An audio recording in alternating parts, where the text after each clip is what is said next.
Nous sommes samedi, il est 13 h, vous êtes sur RTI 1, bonjour et bienvenue. C'était une visite de travail de 72 heures. Elle a démarré le 1er décembre pour s'achever vendredi 3 décembre. Cyril Ramaphosa a quitté Abidjan hier après-midi, fier et heureux de cette visite au cours de laquelle la coopération entre son pays, l'Afrique du Sud et la Côte d'Ivoire a été renforcée. Les comptables sont sensibilisés sur leur rôle et surtout sur leurs responsabilités. La responsabilité du comptable public est le thème du séminaire organisé par la Cour des comptes à l'endroit des comptables. Il se tient du 2 au 3 décembre à Yamoussoukro, un séminaire qui donne l'occasion aux comptables publics de revisiter leurs attributions. Ils sont plus de 960 000 Gambiens appelés ce samedi à élire leur prochain chef de l'État. C'est la première présidentielle depuis la défaite de Yahya Jammeh en 2016. Yahya Jammeh, donc, 6 candidats sont en lice. Un scrutin test pour cette jeune démocratie qui se déroule sous la surveillance d'observateurs nationaux et internationaux. Je vous le disais en titre, fin de visite de Cyril Ramaphosa en Côte d'Ivoire. Une visite de travail qui aura duré 72 heures du 1er au 3 décembre. Le président de la République d'Afrique du Sud a donc quitté Abidjan hier en fin d'après-midi, accompagné à l'aéroport Félix Houphouët-Boigny, vous le voyez en image, par le Premier ministre Patrick Achi et plusieurs membres du gouvernement. RTI 1 a envoyé Mahma Traoré sur place. C'est lui qui nous a rapporté ces images. L'une des articulations de la visite de travail de Cyril Ramaphosa a été le Forum économique Côte d'Ivoire-Afrique du Sud. Un forum ouvert jeudi et qui a refermé ses portes hier vendredi en présence du président sud-africain qui avait à ses côtés le chef du gouvernement Patrick Achi. Le secteur privé de Côte d'Ivoire et celui de l'Afrique du Sud ont formulé plusieurs recommandations, cela en vue de booster leurs échanges commerciaux. Le point avec Cheikh Koné Aboubakar. À l'issue de 2 jours de travaux marqués par 8 sessions, 22 intervenants et 633 participants composés des membres du patronat ivoirien et sud-africain, 11 recommandations ont été formulées avec pour objectif de booster les échanges commerciaux entre les 2 pays. C'est uniquement à travers des partenariats et à travers la collaboration que nous verrons que de grandes choses dans le domaine des affaires ne sont jamais faites, ne sont jamais accomplies par une personne, mais qu'elles sont accomplies collectivement. Les échanges globaux entre la Côte d'Ivoire et l'Afrique du Sud se sont élevés à 352 milliards de francs CFA en 2020 contre 276 milliards de francs CFA l'année précédente.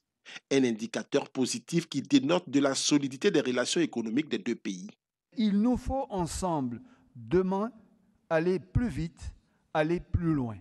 Et si la Côte d'Ivoire est devenue, par les réformes menées avec énergie depuis une décennie, l'un des pays d'Afrique les plus attractifs pour les investissements privés, je veux vous assurer, Monsieur le Président de la République, que le gouvernement que j'ai l'honneur de conduire, sous le leadership du président Alassane Ouattara, continuera de prendre toutes les dispositions législatives et fiscales pour assurer la compétitivité absolue de l'environnement des affaires dans notre pays et permettre ainsi aux acteurs continentaux et notamment sud-africains d'investir en Côte d'Ivoire. Le président sud-africain a quant à lui rassuré de sa ferme volonté d'aider les 2 secteurs privés à mutualiser leurs efforts pour le développement de réelles opportunités d'affaires. Je pense qu'au-delà de cette visite, la relation entre la Côte d'Ivoire et l'Afrique du Sud va passer à un niveau supérieur et même au-delà de ce que nous avons pu réalisé par le passé. Et donc cela devrait être salué.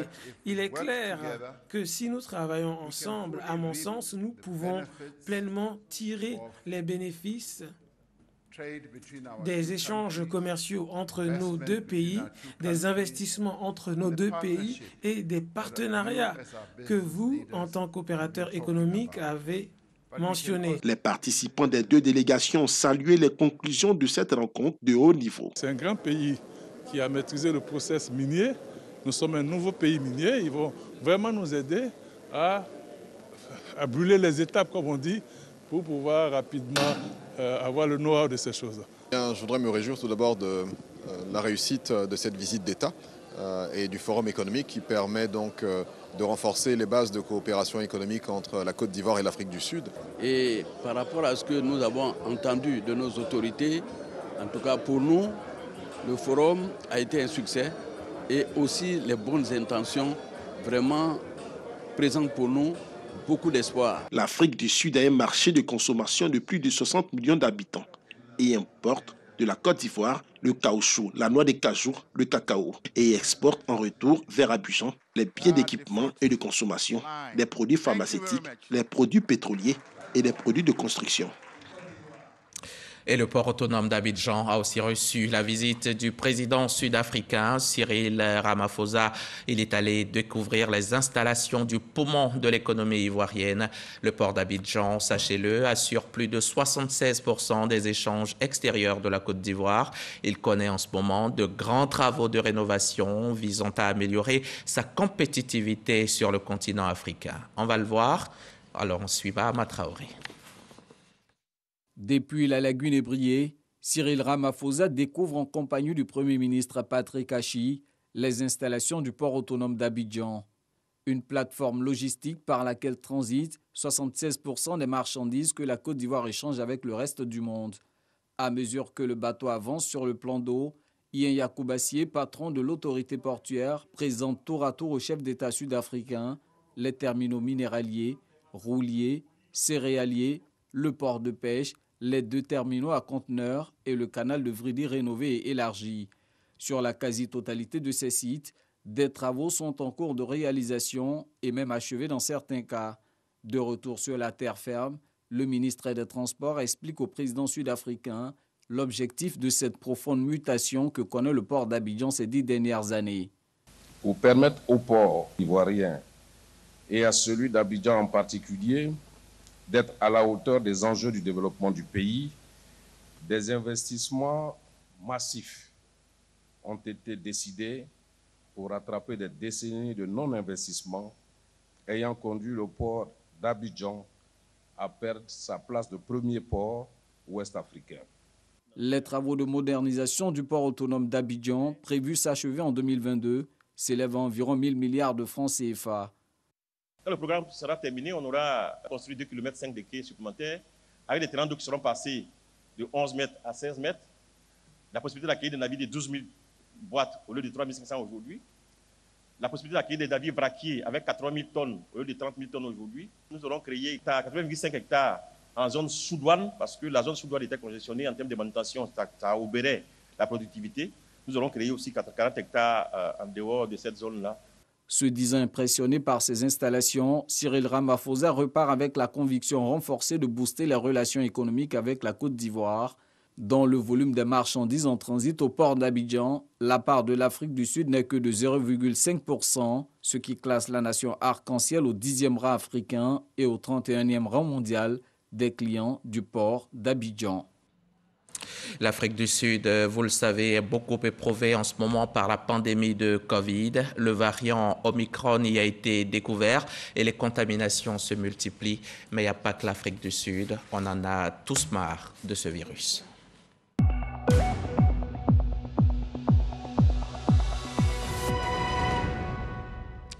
705 décès.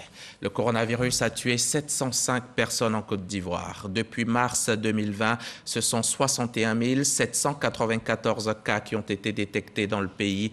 On compte de nombreux patients guéris, c'est vrai, autour de 60 800, mais 251 personnes se battent actuellement contre la maladie. Le coronavirus, ce n'est pas de la blague.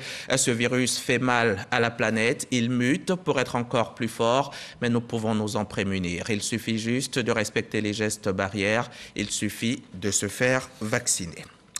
Protégeons-nous tous du coronavirus, mais protégeons-nous aussi des maladies du cœur. L'ONG Heart Fund veut faciliter l'accès aux soins pour tous. L'organisation non gouvernementale vient de lancer une campagne de prévention des maladies cardiovasculaires en milieu rural. Les médecins, les cardiologues donc, qui se rapprochent des populations pour la bonne santé de tous. Le reportage de Michel Mambo vous sera proposé dans nos prochains journaux. Le ministère de l'Assainissement l'assainissement et de la salubrité s'engage pleinement dans le management de la qualité. Le département mène diverses actions dans ce sens et une formation sur la gestion des risques vient même de se tenir. On en sait plus avec Eugène Atoubé. En 5 jours d'intense formation, les gestionnaires du ministère de l'Assainissement et de la Salubrité ont été instruits par 2 experts consultants spécialistes du management des risques. Les participants sont tous aptes à la maîtrise des outils d'élaboration et de mise à jour de la cartographie des risques. On gère des activités avec des risques, mais on n'a pas les outils pour vraiment mener à bien nos activités. On a remarqué que quand les ménages ne sont pas sensibilisés suffisamment, le gros risque, c'est de retrouver les ordures à tous les carrefours.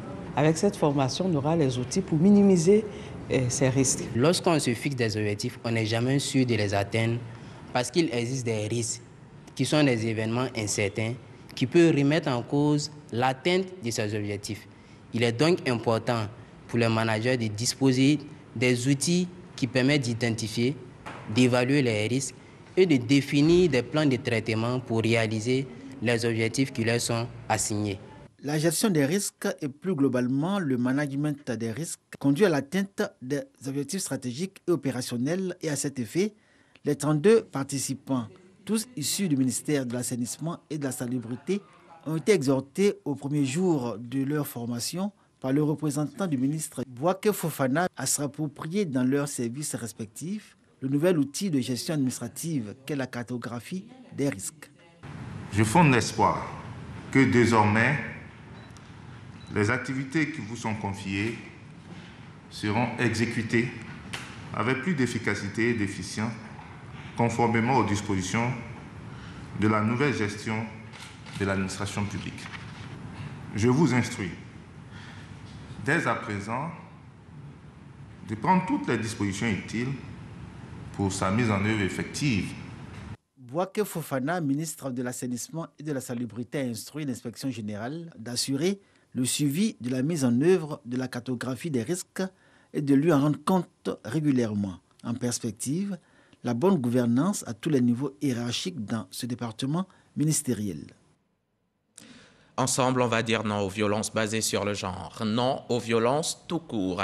5000 femmes ont marché aujourd'hui, ce matin même dans les rues de Treichville. Elles s'insurgent contre les violences que subissent les jeunes filles et les femmes. Une marche à laquelle ont pris part la ministre de la Femme, de la Famille et de l'Enfant, quelques ambassadeurs de pays accrédités en Côte d'Ivoire, des hommes et des femmes de médias, des acteurs du cinéma et bien sûr de la société civile. Non, non et non, 1000 fois non au VBG, les violences basées sur le genre. L'ANARECI, c'est l'autorité de régulation du secteur de l'électricité. L'instance décide d'aller au contact des populations pour tenter de vulgariser auprès des consommateurs d'électricité et sa mission de protection. À l'étape de San Pedro, au sud-ouest de la Côte d'Ivoire, notre correspondant Sam Conan a pu suivre 2 rencontres dont il nous fait le point maintenant. L'ANARECI, Autorité nationale de régulation du secteur de l'électricité de Côte d'Ivoire, en tournée de vulgarisation de sa mission de protection du consommateur. 2 rencontres ont eu lieu à l'étape de San Pedro. D'abord avec les autorités locales, puis avec les chefs traditionnels, les chefs de communauté et des représentants de la société civile. Vraiment, on était profane sur certains points. Quelqu'un qui habite chez toi, s'il n'a pas d'autres possibilités, en lui donnant le courant, en lui donnant la lumière, on trouve que c'est fraude. Nous n'avons pas aussi cet renseignement. Ça nous est aussi renseigné. L'ANARE, que auparavant la population ignorait, on ne connaissait pas un peu le rôle. Et on n'a jamais entendu au niveau de San Pedro. Aujourd'hui, ça fait une fierté qu'ils viennent vers nous pour échanger, pour nous parler un peu, pour nous donner les lignes de conduite. Demain, si j'ai un souci avec la CIE, je sais que le policier de la CIE, c'est l'ANARE. Du côté de l'ANARECI, on n'est pas satisfait de ces échanges avec les consommateurs qui deviennent des régulateurs désormais. Nous sommes venus sensibiliser les populations, leur faire connaître leurs droits, mais aussi leurs obligations et leur faire connaître aussi les acquis qu'on a convenus avec la compagnie ivoirienne de l'électricité pour leurs bénéfices, afin qu'ils sachent qu'ils ne sont pas seuls et que ce qu'ils appellent un monopole peut être vécu différemment parce qu'on connaît ses droits, mais aussi ses obligations. Le conseiller technique Henri Pépin Crou, qui conduisait la délégation de l'ANARECI, a invité la compagnie ivoirienne d'électricité à satisfaire les besoins des populations les plus vulnérables en électricité, surtout avec l'opération 1000 francs un compteur. Un reportage de Sam Conan, notre correspondant à San Pedro. Sam Conan, pour qui nous avons une pensée spéciale en cette période de deuil. La bonne gouvernance, une notion chère au gouvernement. Et les comptables, ils jouent un grand rôle. Cela vient de leur être rappelé lors d'un séminaire qui vient de se tenir à Yamoussoukro sous le thème de la responsabilité du comptable public. Alors, direction la capitale politique pour y rejoindre Sidonie Davila. Les comptables publics, face à leurs responsabilités, sont appelés à une gestion transparente des finances publiques. La corruption est une gangrène, ça atteint un certain niveau ici en Côte d'Ivoire. Donc aujourd'hui, parler de responsabilité des comptables publics, c'est bon parce que nous sommes les garants des deniers publics. Depuis Yamoussoukro, la juridiction compétente en la matière, la Cour des comptes rappelle les obligations et les sanctions liées à la responsabilité du comptable public.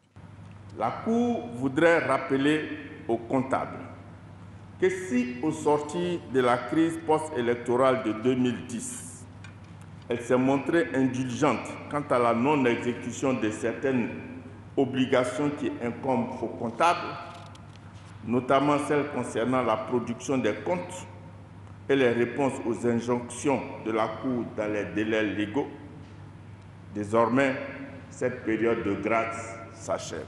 Un recentrage de la Cour des comptes qui devrait permettre aux comptables d'appréhender leurs devoirs liés à leurs charges. Le rapport général 2020 sur le fonctionnement du Trésor public fait état, au titre de la gestion 2019, de 46 comptes de gestion ou comptes financiers non produits dans les délais requis sur 473 attendus. En ce qui concerne la gestion 2020, les données indiquent à ce jour un taux de transmission des comptes de gestion à la Cour de l'ordre de 70,13%. L'on ne saurait se satisfaire de ces scores, là où les prescriptions légales et réglementaires en la matière imposent un respect scrupuleux des délais sous peine de sanctions pécuniaires applicables aux contrevenants. Ce séminaire, à l'endroit des administrateurs publics, est à l'initiative de la Cour des comptes. La formation s'inscrit dans la politique de bonne gouvernance menée par le gouvernement. Au terme des pays les plus corrompus, 113e sur 139 pays. La lutte contre la corruption, la bonne gouvernance est un principe catégorique. Il y va du développement durable de notre pays, de la stabilité politique, de l'inclusion sociale qui est chère au président de la République. Et vous, en tant que comptable public, vous êtes en première ligne de cette exigence de transparence dans la gestion des finances publiques. Le séminaire sur la responsabilité du comptable public se tient sur 2 jours à Yamoussoukro. Et de Yamoussoukro, on fait un peu plus de 100 km vers le nord et on est à Bouaké. Bouaké, la capitale de Bouaké, où l'APEX, le programme d'excellence aéroportuaire, a été lancé. C'était à l'aéroport de la ville. L'APEX, c'est donc ce programme qui vise à relever toutes les insuffisances sécuritaires en vue d'une réponse efficace pour aboutir à la certification de l'aéroport de Bouaké. Kader Sogodogo, reportage. La volonté du gouvernement ivoirien de voir des vols internationaux décoller ou atterrir à partir de l'aéroport de Bouaké prend forme. Une seule zone de turbulence à traverser, la certification aux normes internationales. Bouaké vient ainsi d'intégrer le programme d'excellence aéroportuaire APEX. L'obtention de la certification ISO 9001, version 2015, pour les produits et services météorologiques de la Sodexam est la preuve que nous avons la capacité, avec rigueur, de mener à bien d'importants projets. Le démarrage satisfaisant des travaux d'extension, du périmètre de certification à la navigation aérienne en est une preuve supplémentaire. Je n'ai donc aucun doute quant à nos capacités individuelles et collectives à relever cet énième challenge avec succès. D'autant plus que celui-ci contribuera à l'occasion de la prochaine Coupe d'Afrique des Nations 2023 que notre pays aura l'honneur d'abriter, au rayonnement de notre pays. Toutes les structures aéroportuaires sont engagées. J'encourage donc les auditeurs de l'ACI et tous les participants de la Sodexam à s'approprier cette mission, car comme j'ai dit, cette mission est d'une importance capitale pour l'État ivoirien. La Côte d'Ivoire et Bouaké fondent beaucoup d'espoir à ce passage à une autre altitude. Le ministre des Transports nous apporte tout son soutien relativement donc à cet atelier. Ils font beaucoup d'espoir. Je voudrais ici souhaiter que l'opération permette à la Sodexam de disposer de recommandations et d'outils pour mener efficacement à terme le processus de certification afin que l'aéroport de Bouaké desserve le monde entier. La Côte d'Ivoire compte un seul aéroport aux standards internationaux, Félix Houphouët-Boigny d'Abidjan. Bouaké est en passe de suivre. Tout dépendra du comité d'experts venus du Maroc, du Congo, du Niger, du Ghana et de la Côte d'Ivoire. De retour ici à Abidjan, on va s'intéresser au 3e congrès de la SOAFIS, la Société ouest-africaine de physique. Le congrès prend fin ce samedi. Il a démarré le 1er décembre dernier. Ce sont donc des scientifiques qui sont venus de la sous-région pour réfléchir sur le thème physique et développement durable en Afrique. Vous l'avez compris, c'est que ce congrès s'attaque aux effets du changement climatique. On y reviendra plus en détail dans nos prochains journaux et ce sera l'affaire de Godefroy Okambawa. On ouvre la page éducation de ce journal et c'est Yopougon qui nous accueille. Yopougon, cette grande commune au nord d'Abidjan, aura bientôt un nouveau lycée moderne, un lycée qui verra le jour dans quelques mois seulement.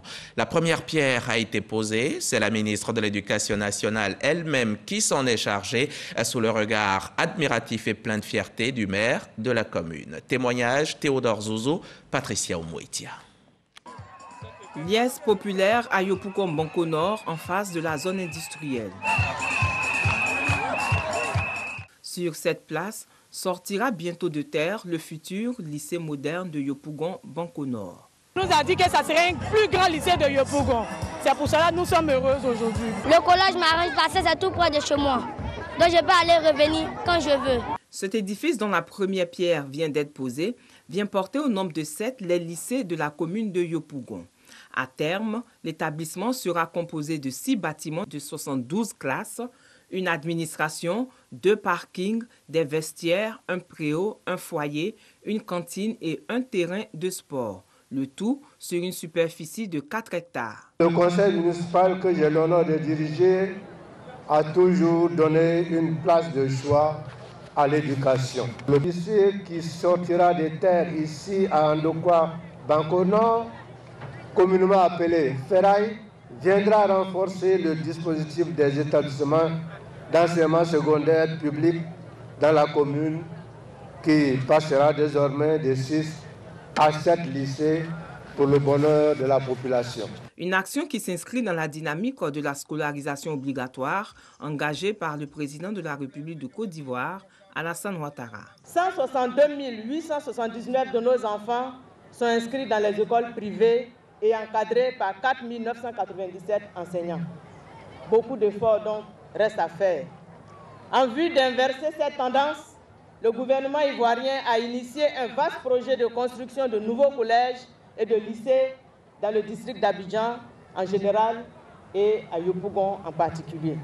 Le lycée moderne 2 de Yopougon, zone industrielle Banco, viendra accroître les capacités d'accueil dans le secondaire. Cette initiative est d'autant plus importante et plus salutaire qu'elle permettra de désengorger les salles de classe et de renforcer l'encadrement des élèves. Le lycée moderne Yopougon Banco Nord aura un effectif de 2500 à 3000 élèves et sera livré en décembre 2022. Et de son côté, la Ligue des établissements confessionnels islamiques se donne les moyens d'améliorer ses résultats aux examens à grand tirage. La semaine dernière, la LESIM a réuni tous ses membres, tous les acteurs de l'éducation. Ordre du jour, les nouvelles dispositions en cette année scolaire 2021-2022. On retrouve Théodore Zouzou, Andrea Kakou et Abou Sanogo. 90% au CEPE, 74% au BEPC. Et 65% au baccalauréat. Ce sont les taux de réussite enregistrés par les élèves de la Ligue des établissements confessionnels islamiques et madrasa. L'ESIM, pour l'année scolaire 2020-2021. Pour cette nouvelle année 2021-2022, l'organisation veut améliorer ses résultats, d'où une rencontre des délégués régionaux et autres acteurs. Après la reprise, il était important que nous puissions convoquer nos différents délégués en région, échanger avec eux pour savoir un peu tout ce qu'ils rencontrent comme difficultés sur le terrain. Ensuite, leur donner aussi les instructions, n'est-ce pas, du ministère de l'Éducation nationale de l'année scolaire en cours. Une rencontre qui acquiert l'adhésion de toutes les parties prenantes. On va essayer de relayer les informations à nos partenaires, Charles. C'est une grande mission, faire passer le message pour que ça puisse se réaliser dans le délai donné. Plus besoin d'effectuer des déplacements vers Abidjan pour une inscription aux différents examens de fin d'année. Chacune des 4 organisations professionnelles islamiques chargées de l'éducation dispose d'une base de données numériques sur une plateforme commune. Une occasion mise à profit par la Ligue des établissements confessionnels islamiques pour procéder au lancement des examens 2022. Les inscriptions des candidats commencent à partir d'aujourd'hui. Jusqu'au mois de février, tout est bouclé. Ça veut dire que tous les candidats sont enregistrés à partir de février. Si février passe, on est rempli de candidats. La date de composition, Inch'Allah, c'est à partir du mois de juin. Depuis 2011, les écoles du système confessionnel islamique ont été progressivement intégrées au système éducatif officiel. Un peu plus de 400 établissements répondent aux normes exigées. Un reportage de Théodore Zouzou commenté par Abou Sanogo. Georges Taï Benson est ce qu'on appelle un monument de la télévision, de l'audiovisuel qui a servi des dizaines d'années le groupe RTI. Et voilà donc qui justifie cet hommage de l'INSAC à l'homme. L'Institut national supérieur des arts et de l'action culturelle a récemment abrité une exposition en hommage à Georges Taï, notre Benson d'or. Reportage Serge Pacom Didi, Abou Sanogo. Exposition de photos, de dessins et de sculptures en prélude au Benson d'or. Cérémonie de distinction des meilleurs animateurs, journalistes, œuvres artistiques. Un hommage à Georges Taï Benson, icône du paysage audiovisuel en Côte d'Ivoire. Une initiative de l'Institut national supérieur des arts et de l'action culturelle, INSAC, et l'association culturelle GTB. Nous avons décidé de le célébrer parce qu'il mérite d'être célébré. Ce trophée-là, nous l'avons initié pour rendre hommage à Georges Taï Benson, un animateur émérite de la Côte d'Ivoire, juste pour que les jeunes animateurs de la nouvelle génération puissent s'en inspirer.